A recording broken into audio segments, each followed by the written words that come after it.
So let's get a bit more personal and just discuss what it was like for me to film SCULPT as a program. This is definitely more personal, not really about the actual program itself, but more about how it feels to film something like this. And just going from the very beginning when Lisa asked me, would I like to do a program? And I was just like, little old me, like, what? Me? But it really was eye-opening that I could do something like that, because I had never thought about filming a program. And I mean, when I created my version of what I refer to, or what we now call SCULPT, it's very much a Steph style. It's something that I've put together based on how the movements I like and the things that I enjoy about movement. And you'll notice there's various elements of Pilates and ballet and things that just, you know, that really make it really feels like a Steph kind of thing. So when Lisa asked me to put that into a program, it was like interesting and nerve-wracking. And I sat with a piece of paper thinking, how am I going to do this? Like, how is this going to look and feel? How am I going to make this amazing? Because obviously there's a level of confidence that comes with filming something like this, and I wouldn't say you probably think I'm the most confident person ever, but there is the self-doubt that lives within a lot of us. And yeah, it took a lot for me to believe that I could do something like this. So that was the start of building a program.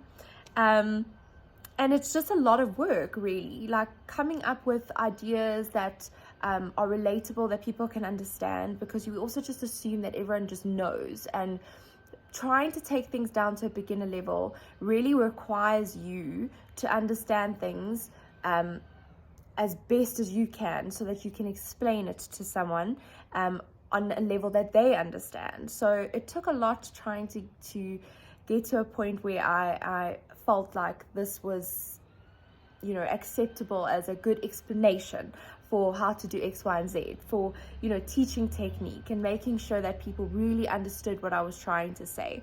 So that took a lot from me, just to make sure that I was coming across in a way that was understandable and relatable. And I do feel that from the feedback, a lot of people did feel that they got something out of that first beginner program, and I'm really grateful for that. And it did give me a confidence boost to carry on and work on the rest of the program. But just how it's like to film this kind of thing, I mean, you're standing in front of a mirror, and jumping in front of a mirror can actually make you very dizzy. Well, it made me incredibly dizzy. So trying to get around being dizzy and just staring at myself, and also not having that feedback from a class. When we're in class, we always talk about there's this energy that we feed off, and we feed off people.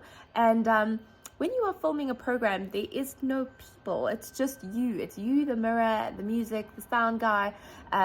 Brendan's amazing. But there is no sort of energy that's coming back at you, and you've got to build your own energy, which for days that you're not feeling 100%, which happens, it's hard. It's hard to feel energized by yourself all the time. So what I did learn about this kind of thing is that you cannot be perfect, okay? And I am the kind of person who really thrives on perfectionism. I like to do things in a way that is my perfect. And I did learn from this program that it's really impossible to be perfect. So your leg's not always going to go the right way. Your balance is not always going to be great. And there was many times where my balance was not great. And it happens. We're human. You go through things through your day. Your balance is off sometimes. It's okay. And I needed to accept that I couldn't be perfect. And this program definitely showed me about that. It also taught me about being resilient, because there were many moments that I was like, no, I cannot do this anymore. I've got so much going on. I don't know how am I going to teach this class or do this marathon, and now I have to do this and then I have to do that, and I have a full-time job. And I was just like, and I'm like not spending enough time with this one, and I'm not. So it's just, there was many moments of like, no, but somehow there's a level of resilience that just came out, and I was able to just push on and carry on and finish. And yeah, it's actually been over a year and a half since the beginning. We were in the old studio in Parkhurst when we started this, when the discussion was laid on the table and I started filming. And it's been a year and a half of putting this together. Definitely some stops and starts in between each program, but a year and a half of my life, in which I got married, I moved home, lots of things happened in this time. So it's definitely, SCULPT has now become part of my journey, and I really hope that it will become a part of yours. It's as I said, it's just been a labor of love, and the feedback that I'm getting from people around doing it, you know, it means so much. I don't think you realize how much it means, because of how much work goes into it. And yes, there are going to be moments where I'm falling. There are going to be moments where I've counted wrong. It's okay. And I want you to know that it's okay, because we're human and we're not perfect. But I hope you enjoy the program, and thank you for being a part of it.